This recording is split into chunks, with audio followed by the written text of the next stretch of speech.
गढ़वाल की शान न्यूज़ से वरीश चंद्रा और मेरे साथ कैमरामैन है विनोद सिंह जी। और आज मेरी मुलाकात हो रही है राज्य मंत्री सफाई कर्मचारी आयोग के उपाध्यक्ष भगवत प्रसाद मकवाना जी से। जी मकवाना जी नमस्कार। सबसे पहले मैं अपनी ओर से गढ़वाल की शान न्यूज़ चैनल को हार्दिक बधाई और शुभकामनाएं दूंगा। जी सबसे पहले मैं भी आज सुना है कि आज आपका जन्मदिन है और आपको जन्मदिन की बहुत ढेर सारी शुभकामनाएं। और मेरी बद्री केदार से यही प्रार्थना है कि भगवान हमेशा आपको स्वस्थ और मस्त रखे और आपकी आज के दिन पे मैं दीर्घायु की कामना करता हूं। धन्यवाद वरीश जी। जी आपसे मेरा पहला प्रश्न है कि पूरे उत्तराखंड में मानसून सत्र चल रहा है और आप एक अपने आप में एक बहुत बड़े जिम्मेदार व्यक्ति भी हैं। आपके पास एक जिम्मेदार पद भी है। जो इस समय सफाई का मामला है, क्योंकि बरसात तो हो ही रही है, लेकिन कई जगह से शिकायत आती है कि सफाई ठीक तरह से नहीं होती है। आखिर इसकी वजह क्या है, ये मैं आपसे पूछना चाहता हूँ। देखिए, मानसून सत्र में कुछ परेशानियां तो होती हैं। जल भराव के कारण जो है दिक्कतें आती हैं आम जनता के सामने। ड्रेनेज सिस्टम भी यहाँ का मैं समझता हूँ प्रॉपरली नहीं है, क्योंकि सभी नालों को कवर कर दिया गया, नालियों को कवर कर दिया गया। तो इस वजह से जो है जल की निकासी ठीक प्रकार से नहीं होने के कारण और भी कई फैक्टर हैं सफाई व्यवस्था को जो प्रभावित करते हैं, जैसे सफाई कर्मचारियों की यहाँ कमी होना। केवल देहरादून नगर निगम में ही नहीं, पूरे उत्तराखंड में राज्य गठन के बाद अभी तक एक बार भी बड़े स्तर पर कोई भर्ती शुरू नहीं हो पाई है। स्थानीय स्तर पर आउटसोर्स में सफाई कर्मियों को रखकर वैकल्पिक व्यवस्थाएं बनाई जा रही हैं। मैं पहले भी आयोग का चेयरमैन था, मैंने ढांचे को बनवाने के प्रयास किए थे। उसके बाद जो है वित्त ने आपत्ति लगा दी थी कि चतुर्थ श्रेणी के जो पद हैं वो आउटसोर्स से ही भरे जाएंगे, क्योंकि केंद्र की मनमोहन सिंह सरकार ने छठा वेतनमान लागू करते हुए पूरे देश से 4th क्लास की पोस्ट समाप्त कर दी थी आउटसोर्स में काम करने के। फिर हरीश रावत जी की सरकार ने जो है 2015 में ढांचा बनाया पहली बार, लेकिन उसमें सारे पद आउटसोर्स कर दिए। आगे के भी रास्ते बंद कर दिए। आदेश करके गए वो 30 जनवरी 2017 को कि आउटसोर्स में रखे जाएंगे भविष्य में सफाई कर्मी। तो सफाई कर्मियों की प्रॉपरली मानकों के अनुसार आबादी क्षेत्रफल आप देख रहे हैं बढ़ रही है लगातार। पहले उत्तराखंड में मात्र एक देहरादून नगर निगम हुआ करता था, आज 11 नगर निगम है। तो सीमाओं का विस्तार हुआ है, क्षेत्रफल और आबादी का विस्तार हुआ, उस अनुपात में सफाई कर्मियों की भर्ती नहीं हो पाई है। तो मैं अपनी ओर से सरकार को निरंतर लिख भी रहा हूँ। माननीय मुख्यमंत्री जी ने सफाई कर्मियों को कुछ राहत देने के भी कार्य किए हैं, उसका मैं स्वागत और आभार प्रकट करता हूँ। आदरणीय पुष्कर सिंह धामी जी का, जैसे इनको मानदेय बहुत कम मिलता था, उसको 2022 में उन्होंने बढ़ाकर 500 रुपये किया। इसके बाद जो है उनका झाड़ू भत्ता, आवास भत्ते में बढ़ोतरी की। अभी जो है उनका जो बीमा था 2014 से कांग्रेस शासन से बंद था, 1 लाख का बीमा था, उसमें 75 रुपये सफाई कर्मी का प्रीमियम कटता था वेतन से, तब वो उनको मिलता था निकाय कर्मचारियों को। लेकिन अभी सरकार ने राष्ट्रीय वाल्मीकि क्रांतिकारी मोर्चे के हमारे कार्यक्रम में शहरी विकास मंत्री जी ने मुख्यमंत्री जी से अनुमति लेकर 5 लाख का बीमा शुरू किया है। तो एक राहत देने वाला काम है। हालांकि सफाई कर्मी हमेशा हाई रिस्क जोन में काम करते हैं। 5 लाख से भी अगर उसको बढ़ाया जाए, क्योंकि सीवर में जो डेथ होती हैं उसमें 10 लाख मुआवजा 2014 से था, अभी सुप्रीम कोर्ट ने उस मुआवजे को बढ़ाकर 30 लाख कर दिया 20 अक्टूबर 2023 के निर्णय में। और जो अपंग होंगे सीवर में सफाई करते हुए कर्मचारी, उनको 20 लाख रुपए मुआवजे का प्रावधान किया। मोदी सरकार भी सफाई कर्मियों के उत्थान विकास के लिए काम कर रही है। हाथ से मैला ढोने की जो प्रथा थी वो संपूर्ण देश में एक कलंक थी, तो उसको दूर करने का काम अगर इस देश में किसी प्रधानमंत्री ने सबसे ज़्यादा मजबूती के साथ किया है तो वो माननीय नरेंद्र मोदी जी हैं, क्योंकि उन्होंने 12 करोड़ टॉयलेट्स बनाए। नहीं तो कच्चा मैला ढोते थे लोग, आज फ्लैश सिस्टम के टॉयलेट्स बने हैं, सब आधुनिक टॉयलेट्स बने हैं। तो आज इस प्रथा से मुक्ति पूरी तरह से तो नहीं मिल पाई है, क्योंकि मैं केंद्रीय निगरानी कमेटी में भी हूँ जो हद से मैला उठाने वालों के पुनर्वासन के लिए काम करती है। सीवर और सेप्टिक टैंक में आज भी लोग काम करते हैं, खुले नाले नालियों की सफाई आज भी लोग करते हैं, और वो हमेशा हाई रिस्क में रहते हैं। अधिकारी लोग कागज़ों में उनको उपकरण की बात करते हैं, व्यवहार में उनको उपकरण भी नहीं देते, झूठ बोलते हैं, उनका सर्वेक्षण ठीक नहीं करते। मैंने लिखा है सरकारों को, केंद्र की सरकार को भी लिखा है, उत्तराखंड सरकार को भी, कि सर्वेक्षण इनका ठीक प्रकार नहीं हो पा रहा। मैंने भारत सरकार को भी लिखा है, माननीय डॉक्टर वीरेंद्र कुमार जी जो हैं इस कमेटी के अध्यक्ष हैं, मैं भी तीसरी बार हूँ उस कमेटी में, तो मैं लगातार ये विषय उठा रहा हूँ। कांग्रेस के समय 13,000 लोगों का सर्वेक्षण हुआ, फिर मोदी जी के शासन में पिछली बार जब 2018 में सर्वेक्षण हुआ तो उसमें जो है लगभग 60,000 लोगों को 40-40 हज़ार रुपये अनुदान दिया, उनको ट्रेनिंग दिए जाने का प्रावधान है, उसमें भी उनको 3 से 6 हज़ार रुपये स्टाइपेंड दिया जाएगा।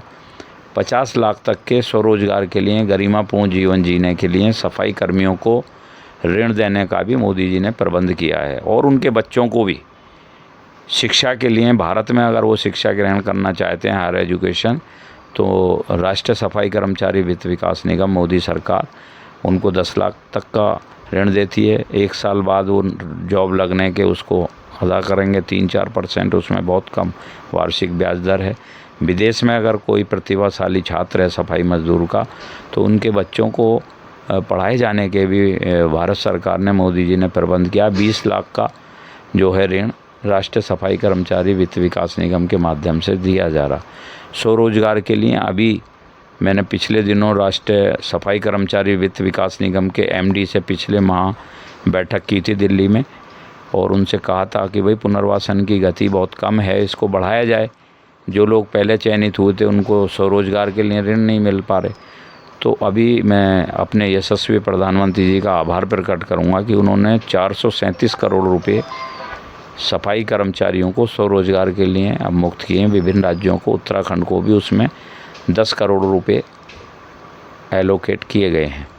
तो जी, जैसे कि यहाँ पे बार बार सवाल उठते जाते हैं नगर निगम में कि 8 वर्ष हो गए हैं, अभी तक सफाई कर्मचारी यूनियन का जो है चुनाव नहीं हो रहा है, क्या वजह है ये? देखिए, मैंने तो पूर्व में भी नगर आयुक्त साहब से कहा है, मेयर साहब से भी एक बार बात हुई है कि भाई काफ़ी लंबा समय हो गया, सफाई कर्मी अपनी यूनियन के चुनाव चाहते हैं, उन लोगों को जो है चुनाव आप लोग कराइए, जो भी चुनकर आएगा वो सफाई कर्मियों का नेता होगा। तो 8 साल का समय बहुत होता, 2 वर्ष इनके वार्षिक द्विवार्षिक चुनाव होते हैं यूनियन के, तो बिल्कुल निश्चित तौर पर होना चाहिए चुनाव। जो भी जीत कर आएगा, चाहे ये लोग भी लड़ें चाहे कोई और लड़े, तो चुनाव समय पर होने चाहिए, ताकि उससे क्या है कि यूनियनों की गतिविधियां भी बनी रहती हैं। अभी तो मैं समझता हूं कि लगभग ठपी हैं गतिविधियां। तो नहीं, आपने इस विषय में बात करी है जिस तरह से मेयर साहब से या नगर आयुक्त से भी मैंने कहा था, गौरव कुमार जी से, उन्होंने कहा था कि इलेक्शन आने पर, बोर्ड आने पर हम करा देंगे, लेकिन इस बीच उनका स्थानांतरण हो गया। अब नई मैडम से भी मैं बात करूंगा इस विषय। नहीं, तो ये तो कोई पॉलिटिकल मामला तो है नहीं कि जो है ये बिल्कुल पॉलिटिकल नहीं है, तो सफाई कर्मचारियों की आंतरिक यूनियन का चुनाव का विषय है, और चुनाव समय पर होते रहने चाहिए। मैं भी एक संस्था चलाता हूँ, राष्ट्रीय वाल्मीकि क्रांतिकारी मोर्चा।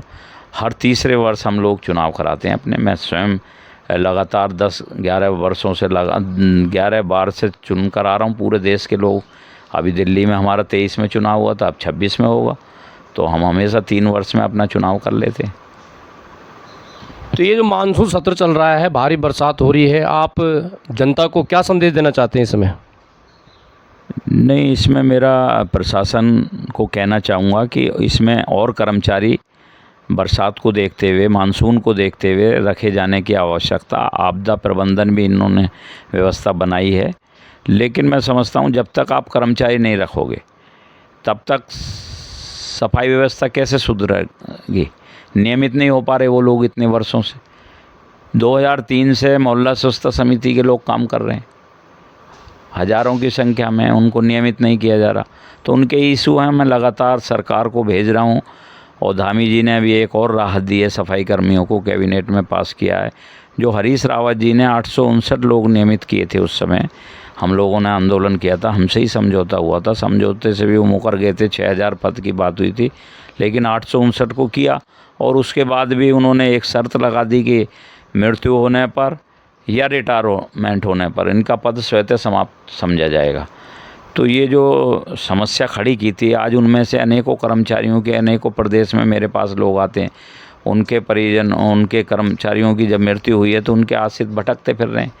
अभी मैं काशीपुर गया था, 3 मामले थे वहाँ, महिलाएं आई, रो रही थी बेचारी मीटिंग में, तो उनको राहत देने का काम धामी जी ने किया है। अब उनको भी मृतक आश्रितों को नौकरी सरकार देगी। और मैं समझता हूँ कि सफाई कर्मियों की जो मूलभूत समस्या, उनमें सबसे पहली प्राथमिकता सरकार को जो देनी चाहिए, इनके नियमितीकरण वर्षों से हो गया, बुजुर्ग हो गए, महिलाएं भी पुरुष भी, नियमितीकरण होना चाहिए। और आबादी हेल्थ मैनुअल के अनुसार उनके जो है मानक के अनुसार नियुक्तियाँ होनी चाहिए, और स्थायी नियुक्तियाँ होनी चाहिए, क्योंकि ये स्थायी काम है, ये रोज़ाना होने वाला काम है। ये ऐसा नहीं है कि आज होगी गंदगी कल नहीं होने की। सीवर सेप्टिक टैंक में जो काम कर रहे हैं, अभी अगर यहीं की बात करूं तो इन्होंने जो पंजीकरण किया नमस्ते योजना में 582 लोगों का उत्तराखंड में किया, जो बहुत कम है। सीवर और नालों में सफाई करने वालों का सर्वेक्षण इन्होंने कम किया है। पूरे देश में अब तक 73,000 लोगों का सर्वेक्षण हो चुका है, रजिस्ट्रेशन हो चुका है। तो लोग कहते हैं कि जी सफाई का काम अब नहीं करते ये लोग। भाई डेथ हो रही है, सुप्रीम कोर्ट पूछ रहा है सरकारों से कि अधिकारी जब नील रिपोर्ट दे रहे हैं, कह रहे हैं कि मशीनों से कराया जा रहा है, तो फिर मौत क्यों हो रही है? ये एक यक्ष पर्सन है जो पूरे सिस्टम के सम्मुख खड़ा है। अफसरशाही इसमें सहयोग नहीं दे रही। सरकार की मंशा अच्छी है। अभी मैंने आपको काफ़ी विस्तार से बताया कि सरकार उनके पुनर्वासन के लिए भी काम करना चाहती है, उनको गरिमापूर्ण सम्मानजनक जीवन देना चाहती है, ट्रेनिंग भी कार्यक्रम कराए जा रहे हैं, लेकिन स्थिति जो है अधिकारियों के कारण जो है सही नहीं हो पा रही। और बार बार सुप्रीम कोर्ट को भी निर्णय देना पड़ रहा है कि सर्वे ठीक करो, सर्वे ठीक करो। 7 बार देश में अब तक सर्वे हो चुका है। 93 में एक्ट बना था शुष्क शौचालय प्रतिषेध अधिनियम, उसके तहत ड्राई लैट्रिन्स रहनी ही नहीं चाहिए थी देश में। लेकिन किसी भी जिलाधिकारी ने अगर किसी भी एक व्यक्ति को बताओ सज़ा दिलाई हो, दंड दिलाया हो, तो मुझे बताओ। जिलाधिकारी स्थानीय स्तर पर इसमें अध्यक्ष होता है इस कमेटी का। जो MS एक्ट है, मैनुअल स्कैवेंजर एक्ट है, उसमें जिलाधिकारी रेस्पॉन्सिबल होता, और जिलाधिकारी तो मीटिंगों में नहीं आते, मीटिंग लेते नहीं।